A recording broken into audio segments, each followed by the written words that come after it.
ഇന്ന് നമുക്ക് റാഗി കൊണ്ടൊരു പാലപ്പം ഉണ്ടാക്കാം. റാഗിപ്പൊടി പകുതി അരിപ്പൊടി, റാഗി തന്നെ എടുത്ത ഒരു കവർപ്പ, അതുപോലെ കുറച്ച് അരിപ്പൊടി, ഒരു 3/4 കപ്പ് റാഗിപ്പൊടി, 3/4 കപ്പ് അരിപ്പൊടി. ഇത് അവൽ, ചോറിന് പകരം അവൽ നനച്ച് വെച്ചിരിക്കുകയാണ്. ഇതെല്ലാം കൂടെ ഒന്ന് കുഴച്ചെടുക്കാം. അവൽ അത് ഒരു 1/4 കപ്പ്, 1 കപ്പ് തേങ്ങ, ഇതെല്ലാം കൂടെ നമുക്കൊന്ന് കുഴച്ചെടുക്കാം. എന്നിട്ട് അരച്ചെടുക്കണം. തിരുപ്പൂടിടാം. ഒന്ന് കുഴച്ചിട്ട് അരയ്ക്കാം. അപ്പം മിക്സിയിൽ ഒട്ടിപ്പിടിക്കില്ല. കുറേശ്ശെ വെള്ളം ഒഴിക്കും.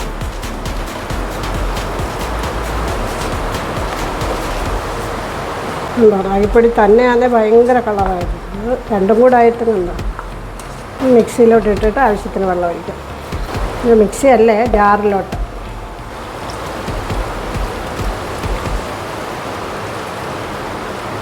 ഒരു 1/2 ടീസ്പൂൺ ഈസ്റ്റ് ചേർക്കാതെ ഉണ്ടാക്കാൻ പറ്റത്തില്ല, ഇവിടെ ഭയങ്കര മഴയാണ്.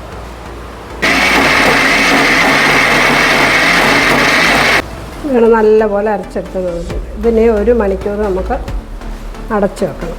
1 മണിക്കൂർ മതിയായിരിക്കും, കാരണം മഴയായതുകൊണ്ട് എളുപ്പം പൊങ്ങുമൊന്നും അറിയില്ല. ഇത് ശരിക്കും ഒന്ന് കൈ കൊണ്ട് ഞാൻ ഇളക്കി വെക്കുവാണ്.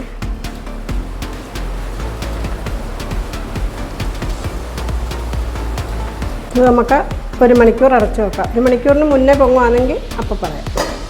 നമ്മുടെ മാവൊക്കെ പൊങ്ങി വന്നിട്ടുണ്ട്. ഒരുപാട് സമയമായി, 1 മണിക്കൂർ കൂടുതലായി. മഴയായതുകൊണ്ടായിരുന്നു തോന്നുന്നു. നമുക്ക് അപ്പച്ചട്ടി വെച്ചിട്ട് ഓരോന്ന് ചുട്ടെടുക്കാം.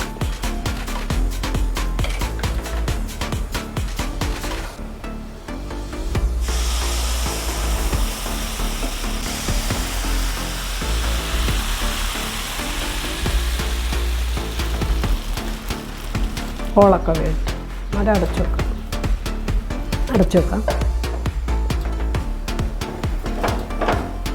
നമ്മുടെ ആദ്യത്തെ അപ്പം റെഡി.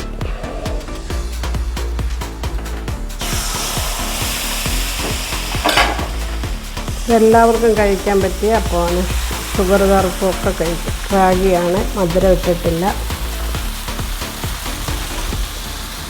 പിന്നൊരു പൊടി ഈസ്റ്റ് ചേർത്ത്.